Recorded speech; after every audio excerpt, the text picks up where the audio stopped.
గొప్పవారుగా చేసి తిని వారు నా మీద తిరగబడి ఉన్నారు. హల్లెలూయా. ఈ రోజు ఒక అంశం ఏంటంటే తిరుగుబాటు. ఎవరి మీద తిరగబడ్డారు, ఎవరు తిరుగుబడితే ఎవరి జీవితంలో ఏమి కోల్పోయారు అని ఒక అంశంతో ప్రభు మీతో మాట్లాడబోతున్నాడు. దేవుడు చూడండి ఎవరిని పిలుస్తున్నాడు, ఎవరితో చెప్పుకుంటున్నాడు చెప్పండి. ఆకాశమా ఆలకించుము, భూమి చెవువగ్గము, నేను పిల్లలను పెంచాను, గొప్పవారిని చేశాను, వారు నా మీద తిరగబడుతున్నారు. ఈ రోజు తిరగబాటు ఎక్కువైపోతుంది. తిరుగుబాటు కుటుంబాలలో భర్తకి భార్యకి, లేక తల్లికి బిడ్డకి, లేక కొడుక్కి తండ్రికి, లేక రక్త సంబంధికులు తోబుట్టులైన వారికి ఒకరికొకరు ఏమైపోతుందంటే తిరుగుబాటు ఎక్కువైపోతుంది. తిరుగుబాటు. కానీ ఈ రోజు నా ప్రభు నీతో చెప్తున్నాడు, నా ప్రభు నీతో చెప్తున్న మాట ఏంటో తెలుసా? నేను నా పిల్లల్ని పెంచాను. ఇప్పుడు మా నాన్నగారు ఉన్నారు, మమ్మల్ని కన్నాడు, మమ్మల్ని పెంచాడు, మమ్మల్ని గొప్పవారు చేశాడు. మా నాన్న మాట మేము వినకుండా ఉంటే మా నాన్న బాధపడతాడా? బాధపడ్డా చెప్పండి. ఎవరితో చెప్పాలి? బాధపడతాడు. ఒక కన్నా తండ్రి బాధపడుతున్నాడు. ఎందుకంటే 9 నెలలు తల్లి గర్భంలో ఉండి మొదలుకొని భూమి మీదకి వచ్చి చిన్న వయసులోంచి పెద్ద వరకు చేసి పెళ్లిళ్ళు చేసి పెద్ద చేసి ఇంత ఖర్చు పెట్టి ఇంత చేస్తే చాలా మంది అంటారు, ఏం సంపాదించావు నువ్వు? ఏం సంపాదించడం అవసరం లేదు, నీకు జన్మం ఇవ్వడమే పెద్ద గొప్ప భాగ్యం. హల్లెలూయా. ఈ రోజు నా ప్రభు నీతో మాట్లాడుతున్నాడు. నువ్వు మానవుడిగా దేవుడి మాట వినడం లేదు. అందులో దేవుడి మాటకు నువ్వు లోపడిపోవడం వలన దేవుడు ఎవరితో చెప్పుకున్నాడు? ఆకాశానికి భూమికి. ఎందుకో చెప్పనా? మాటతో సృష్టించాడు సృష్టి అంతటియు. మరి నీ దగ్గరికి వచ్చినప్పటికీ నా దగ్గరికి వచ్చినప్పటికీ మానవుడిని మాటతో కలగజేయలేదు. దేంతో కలగజేసాడు చెప్పండి? చేతులకు పని చెప్పాడు, మట్టిని తీసి పిసికి బొమ్మను చేసి ముఖాంతరంలో జీవాత్ముడు ఊది అని జీవం మనకు పోసి ఆయనను ఆరాధించాలని, ఆయనను స్తుతించాలని, ఆయనను ప్రార్థించాలని, ఆయన కొరకు సర్వలోకానికి చెప్పాలని నీకు ఒక పనపు చెప్పాడు. రక్షించబడిన ప్రతి ఒక్కరికి రేపు తీర్పు దినం ఒక తీర్పు ఉంటుంది. నువ్వు ఎంతమందిని రక్షించావు? నేను 7 సంవత్సరాలు 102 మందికి బాప్తిస్మం ఇవ్వడం దేవుడు కొబ్బరి చెప్పాడు. ఎన్ని సంవత్సరాలకి? 7 సంవత్సరాలు. రేపు వచ్చే నెల 7వ తారీఖుకి 7 సంవత్సరాలు కంప్లీట్ అవుతుంది. సేవకు వచ్చి పరిసరికి వచ్చి మినిస్టర్ పెట్టి 102 మందికి బాప్తిస్మం ఇచ్చడమే కాదు, అనేక మంది నుంచి మానేసి సేవకుల మీద తిరుగుబాటు చేసిన అనేకలు మనల్ని సంఘానికి చేర్చి అనేకలు ఉన్నారు లెక్కలో. మరి నువ్వు ఎవరినైనా నడిపించగలుగుతున్నావా? తీసుకోగలుగుతున్నావా? పెంచాడు, పెద్ద చేశాడు, ఒక ఇల్లు ఇచ్చాడు, ఒక గుహం ఇచ్చాడు, మంచి వస్త్రం ఇచ్చాడు, మంచిగా కార్యాలు చేస్తున్నాడు. కానీ నువ్వేం చేయగలుగుతున్నావు ఆయన మీద అంటే తిరగబడుతున్నారు. తిరగబాటే బైబిల్లో చూడండి ఎవరి మీద తిరగబడ్డారు. ఆదికాండం 37వ అధ్యాయంలో 16 నుంచి 18 దాకా చదువుదాం. అక్కడ కొంతమంది సహోదరులు కనబడతారు. ఎవరి మీద ఎవరు తిరగబడ్డారు? అందుకు అతడు, నేను నా సహోదరులను వెతుకుతున్నాను, వారు ఎక్కడ ఉన్నారో మందను మేపుతున్నారో అది దయచేసి నాకు చెప్పమని అడుగును. అందుకు ఆ మనుషుడు, ఇక్కడ నుండి వారు సాగి వెళ్ళారు, వారు దోతానికి వెళ్ళారని రండని చెప్పుని వింటమని చెప్పాను. అప్పుడు యేసేపు తన సహోదరుల కోసం వెళ్ళి దోతానులో వారిని కనుక్కునను. అతడు దగ్గరికి రాక మునిపేనంట. వారు దూరం నుండి అతను చూచి అతను చంపడానికి దురాలోచన చేసిరి.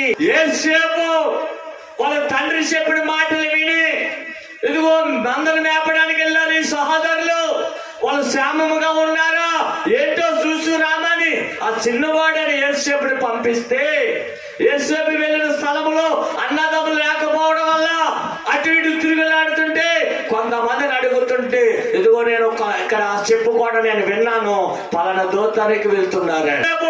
ఈ ప్రాంతం నుంచి మరొక ప్రాంతానికి వెళుతూ ఉండగా సహోదరులంట దూరాన్ని చూశారంట. చూసి వాడిని చంపడానికి ఇతడు మేలు చేయడానికి వెళ్ళాడా కీడు చేయడానికి వెళ్ళాడు? తమ్ముడు నోటితో చెప్పండి, గట్టిగా చెప్పాలి.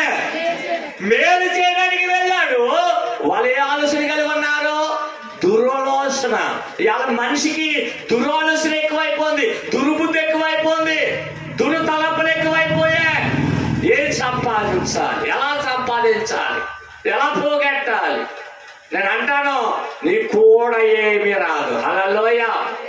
ఏమి రాదు నీ వెనకాల, ఒకటి మాత్రం వస్తుంది. మరి నువ్వు ఆదివారం మాత్రమే ఎన్నోసార్లు చెప్పాం, పరిశుద్ధాత్మ కూడిక. అమ్మా, ఆరాధన ముందు పరిశుద్ధాత్మ కూడికలో పాలుపోబలు పొందాలి. మరి ఆదివారం మనము వచ్చే ముందు శనివారము కడుపు మార్చుకొని, కడుపు నలగొట్టుకొని, కన్నీరు కాచి నీ కుటుంబం కోసం, లేదా సంఘం కోసం, లేక నశించిపోతున్న వారి కోసం ఒక కన్నుడి బొట్టు కాచి కనిపెట్టి ఆదివారం వచ్చినప్పుడు ప్రభుని చూసి ఆనందిస్తాడు, ప్రభుని చూసి సంతోషిస్తాడు. కానీ నువ్వు ఆయనకి గాయాలు రేపుతున్నావు. వాళ్ళు ఒక్కసారి 39 కొలడాలు తెప్పి గాయాలు పడితే నువ్వు ప్రతిరోజు ఆయన గాయాలు రేపుతున్నావు, ప్రతిరోజు ఆయన గాయాలు రేపుతున్నావు, ప్రతిరోజు ఆయన బాధ పెడుతున్నావు. ఇదిగో సహోదరుడు చూడండి, అన్నల కోసం వెళితే దూరముగా ఉండంట. వారిని చంపాలని వాళ్ళు దురాలోచన కలిగి ఉన్నారు. ఇలా మానవుడికి ఏమైపోతుంది? మైండ్ చెడిపోతుంది. ఎంతసేపు దురాలోచనలే, దుర్బుద్ధే, దుడితలంపులే, మంచి లేదు, ఇంక చెడ్డ చెడ్డ చెడ్డ. బైబిల్ చెప్తుంది చూడండి, ఆ కిందకు వస్తుంటే దురాలోచన కలగడమే కాదంట, ఏమై ఉందో చూద్దాం. వాడు ఇదిగో ఆ కలలకనే వాడు వచ్చుతున్నాడు, వీడిని చంపేసి ఇక్కడ ఉన్న ఒక గుంటలో పడవేసి దుష్టురుగం తినేసేయని చెప్పుదామని, అప్పుడు వీడిని కలేముటో చూద్దామని ఒక్కడికొక్కడో మాట్లాడుతున్నాడు. హల్లెలూయా. నాకు చూడాలి, దేవుడు నీకు ఒక దర్శనం ఇచ్చాడంటే ఆ దర్శనము నెరవేర్చే వరకు నేను ఎవడు ముట్టడో, నేను ఎవడు చంపనే చంపడు. దేవుడు అనుమతి ఇవ్వాలి. అప్పుడు చెప్తాడు నాకు అనేక మార్లు. ఒక రోజు నాకు ఒక చక్కని దర్శనము, విస్తారమైన సముద్రం ఉంది, ఆ సముద్రం మధ్యలో ఒక మొక్క ఉంది. ఆ మొక్కను ముట్టాలంటే ఎవరు తరానా? నోటితో చెప్పండి. ఎందుకని? సముద్రం అనే ఎవరు? బలవంతుడని దేవుడు మధ్యలో లేదా ఆయన చేతిలో పెట్టుకుంటే ఆయన అంటాడు, నిన్ను ముడితే నా కుడికన్ను ముట్టినట్టు. అందుకే దావీదు చంపాలనుకున్న సౌలు ఒకసారి దొరికినప్పుడు అతను చంపకుండా చిన్న వస్త్రం మాత్రమే కోసి అన్నాడు, అభిషేకించబడిన వాడిని నేను ముట్టను. దైవజనుడు నేను ముట్టను. అక్కడ అంటాడు అతను, చక్క నాయనా అంటాడు సౌలుని. సౌలు అంటాడు దావీదు, నాయనా నీ స్వరమేనా, ఎంత మంచి బుద్ధి అయ్యా అంట. ఇవాళ మనకు ఆ బుద్ధి ఉందా? ఉపకారం చేసిన దేవుడికి స్తుతించలేకపోతున్నావు, ఆరాధించలేకపోతున్నావు, ప్రార్థించలేకపోతున్నావు, టయానికి రాలేకపోతున్నావు. మన కష్టాలు, మన బాధలు. అందుకు ఒక ఆయన మన పాట విన్నాను, పెద్ద ఆయన, ధనమైతే నాకు లేదు కానీ దర్శనం ఉందంట. ఈ రోజు యేసేపుకు కళ ఉంది, ఒక కళ ఉంది, ఒక దర్శనం ఉంది. అతను ఏమన్నాడు? ఇలా చాలా మంది ఏ విధంగా ఆయన కుట్రలో కొనేకలు ఉన్నది జరుగుతున్నది ముందు చెప్పినప్పుడు కక్ష వస్తుంది, వస్తే రానివ్వండి. అందుకే రోమపత్రికలు అంటాడు 8:30 నీకు విరోధమైన ఆయుధము వద్దాలదు. యేసేపుకి సొంత అన్నదమ్ములే శత్రువులు, సొంత రక్త సంబంధికులే శత్రువులు, చంపాలని దురాలోచన కలిగి ఉన్నారు. కానీ అందులో ఒకరిని ప్రేరేపించి వాడు ద్వారా మరణాన్ని దేవుడు తప్పించాడు. ఈ రోజున మరొక మాట, ఇంకొకరు ఎవరు తిరగబడుతున్నారు చూడండి. నిర్గమకాండం 15వ అధ్యాయం 24వ వచనంలో ఒక మాట రాయబడి ఉంది. ప్రజలేమి తాగదారని మోషే మీద సరుకొనగా అతడు యెహోవాకు మొరపెట్టును. అంతటా యెహోవా అతడికి ఒక చెట్టు చూపించును. అది ఆ నీటిలో వేసిన తర్వాత నీళ్లు మధురాయను. అక్కడ ఆయన వారికి కట్టల నిధిని నిర్మించి అక్కడ వారిని పర్చించిరి. హల్లెలూయ. మన దేవుడు మనల్ని పర్చిస్తాడు. హల్లెలూయ.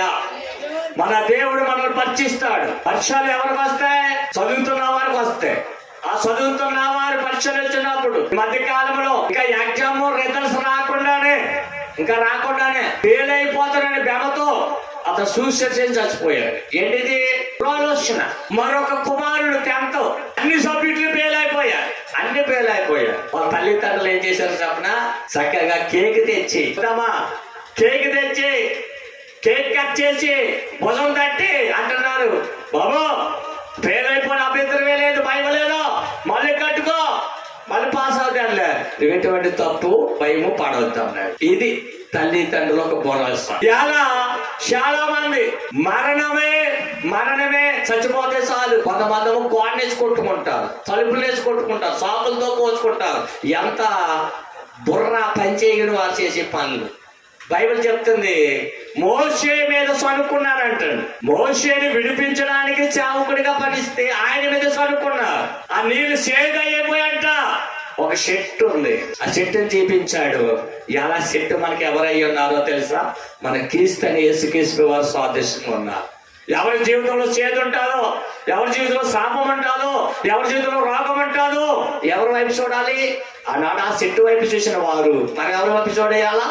దేవుడి వైపు చూడాలి. చూస్తే మనం మధురంగా మార్చగలుగుతాం. ఎలా ఉందా? మాట వింటుంటేనే, ఆ మాట వింటుంటే ఏమనిపిస్తుంది? మధురం అంటారు. కానీ అంత మధురమైన దేవుడిని ఆరాధిస్తున్నాం మనము. మనకి ఏముండకూడదు? తిరుగుబాటు ఉండకూడదు, తిరగబడకూడదు. ఇప్పుడు నీ భార్య నీ భర్త మీద నువ్వు తిరగబడితే ఏం చేద్దాం చెప్పండి? కుటుంబం కాదు, నోరు మూసుకుని అనిగమని ఉండాలి. దేవుడు ఏం చెప్తున్నాడు? నేను ఆకాశమా ఆలకించము, భూమి నేను పిల్లల్ని పెద్ద చేశాను, గొప్పవారిని చేశాను, బాగా ఉన్నతంగా తీసుకెళ్లాను. కన్నా వారు నా మీద తిరుగుబడుతున్నారు. అంతా ఏంటో చెప్పన దురాలోచన కలగకుండా, లేదో తెలియట్లేదు, తండ్రి ఏదో తెలియట్లేదు, అన్నం తింటున్నారా గడి తింటున్నారా అర్థం కావట్లేదు. తల్లిదండ్రులు ఉన్నప్పుడే విలువ తెలుస్తుంది. తల్లిదండ్రులు పోయిన తర్వాత కొంపకే ఏమైపోతుంది? ఓడిపోతారు. పెద్దవారిని మనము తిట్టకూడదు. బైబిల్ చెప్తుంది, వాక్యం చెప్తుంది. 3 నేను చెప్పాడు దేవుడు. 1 ఆకాశం భూమి మాట వింటుంది, మనుషులు వినటం లేదు. ఏసేపు అన్నలు పక్షాలు మంచి శ్యామం కోసం వెళ్ళాడు, వాళ్ళు సంపాదన దురాలోచన. మోసే వాళ్ళని నడిపించాలనుకున్నాడు, వాళ్ళ మీద తిరుగుబాటు. బైబిల్కి ఒక మాట అంటారు చూడండి, సంఖ్యాకాండం శ్రేష్టమైన మాట, 2వ అధ్యాయం 12, 1, 3, 6 చదువుదాం. మోసే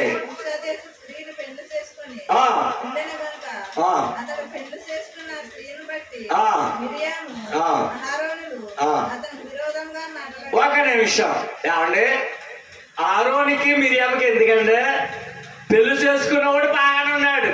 నమ్మక చూడాలి, పెళ్లి చేసుకున్న ఆమె బాగానే ఉంది. వాళ్ళ పెళ్లి చేసుకుంటే ఎందుకు? మనం ఒక ఆధార కూడికి వెళ్ళాం. ఆధార కూడికి వెళ్ళినప్పుడు ఆధార కోసం మాట్లాడమని ఇచ్చారు ఓ పాస్టర్ గారు. సీనియర్, వయసులో పెద్ద అయినా, అనుకుంటారు ఆయన, బాగా చదువుకున్న ఆయన. ఆ కుటుంబానికి ఆధారం చెప్పడం మానేసి ఇదిగో ఈ పాస్టర్ గారు 2వ పెళ్లి చేసుకున్నాడు కదా, నన్ను చేసుకోమన్నా, నేను చేసుకోమన్నా. ఇప్పుడు నీ గొడవేదో, నీ ఏడుపేదో నువ్వు వేడక ఆయన చేసుకుని వీడికి ఎందుకంట? ఇప్పుడు మోసే మ్యారేజ్ చేసుకున్నాడు, పెళ్లి చేసుకున్నప్పుడు అక్కగారికి అన్నగారికి ఎందుకు చెప్పండి? నోటి చెప్పాలి. ఏం మాట్లాడారంట అక్కడ? విరోధంగా మాట్లాడారు.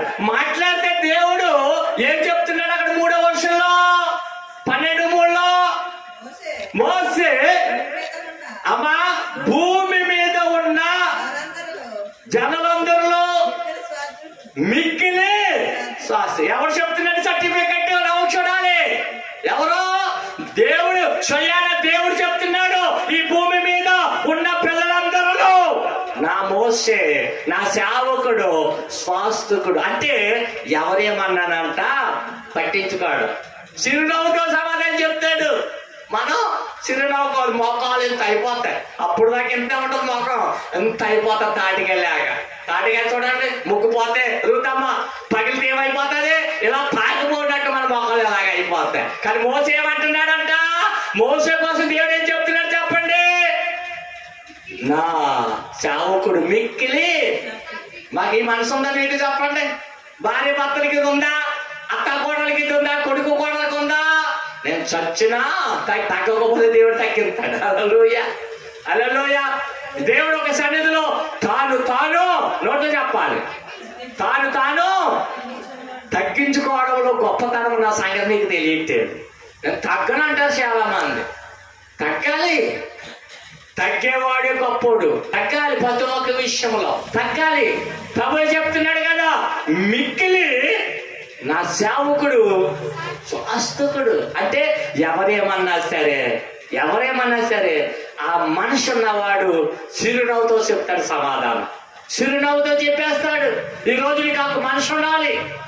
మోషే మీద సొంత అక్క, సొంత అన్నయ్య చనుకుంటే దేవుడు సాక్ష్యం ఇచ్చాడు, సర్టిఫికెట్ ఇచ్చాడు.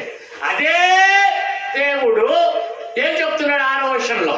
ఇక్కడ ఏమో స్వాస్థికుడు అన్నాడు, మరొక మాట చెప్తున్నాడు వాళ్ళతో, అమ్మా వాళ్ళిద్దరూ రాగా నా వినుడి, మీలో ప్రవర్త ఉండి వెడలా యెహోవా నేను దర్శనమిచ్చి మాట్లాడుతాను. నా సేవకుడు అట్టివాడు కాదు, సభలు కట్టాలి. అందుకే మరి మనము దేవుడు సేవకులైన వారిని పరిచయించాలి.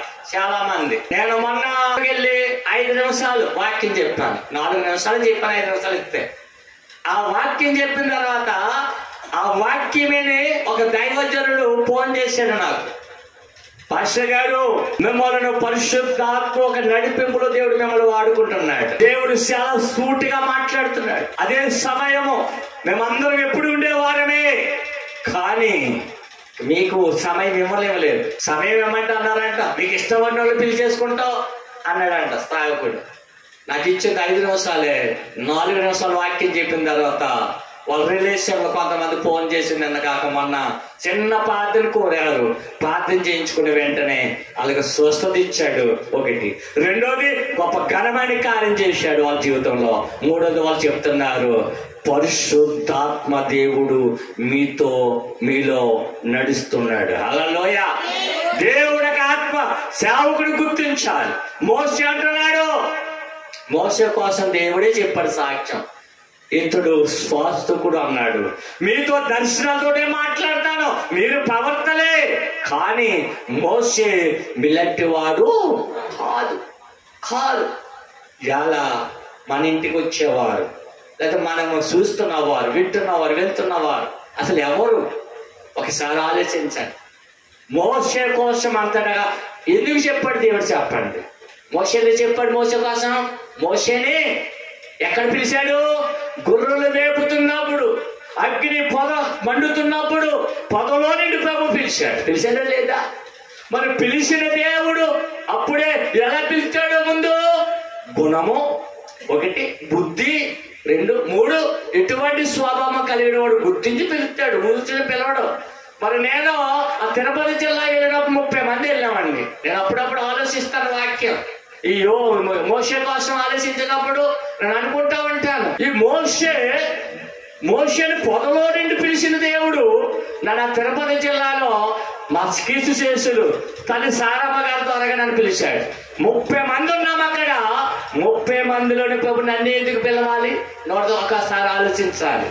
30 మందిని పిలవడమే కాదు, నన్ను దేవుడు ఎన్నుకున్నాడు, ఏర్పరచుకున్నాడు, అభిషేకించుకున్నాడు.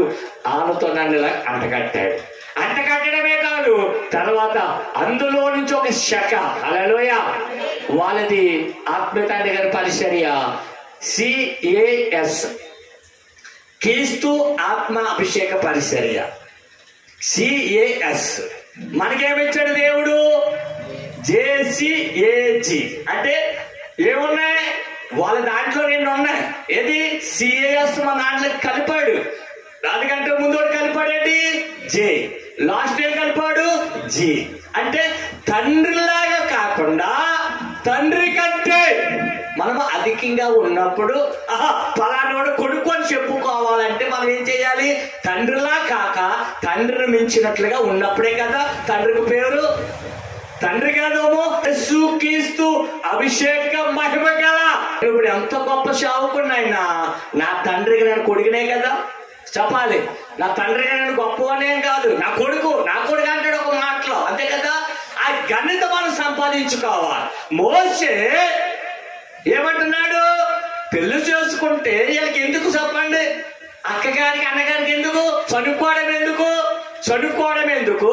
దేవుడి చేత సీవాట్లే కదా అది అంటే సూటిగా మొక్కం చూడుగా చెప్పడే, నా సేవకుడు ప్రజలందరిలో మీకంటే అంటే అక్కడ వాళ్ళకంటే అందరిలో అంటే వాళ్ళకంటే గొప్పడే కదా శ్వాసకుడు అన్నాడు. ఒకటి. రెండోది ఏమన్నాడు? మీరు ప్రవర్తన ఉన్నట్టే ఉన్నారు కానీ నా సేవకుడు అట్టోడు కాదు అన్నాడు. చాలా లాగ పెట్టుకుంటున్నట్టు మాట.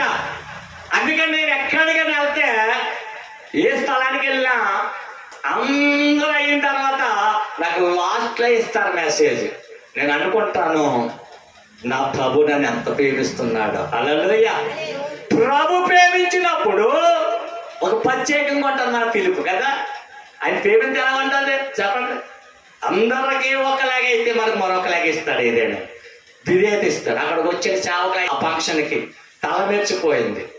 వయసులో మా నాన్న వయసు వాళ్ళు అందరు పాస్టర్లు అందరూ అక్కడ అందరూ మా నాన్న వయసు వాళ్ళే. నేను ఒక్కనే చిన్నాన్ని. కానీ ఆ రోజు నాకు ఇచ్చినది 10 నిమిషాలు టైం చెప్పలేదు, 8 నిమిషాలు చెప్పాను. వాక్యం అయిపోయింది. అందరూ వచ్చి సెకండ్లు ఇచ్చి చక్కగా ప్రభు మిమ్మల్ని వాడుకుంటున్నాడు. హల్లెలూయా.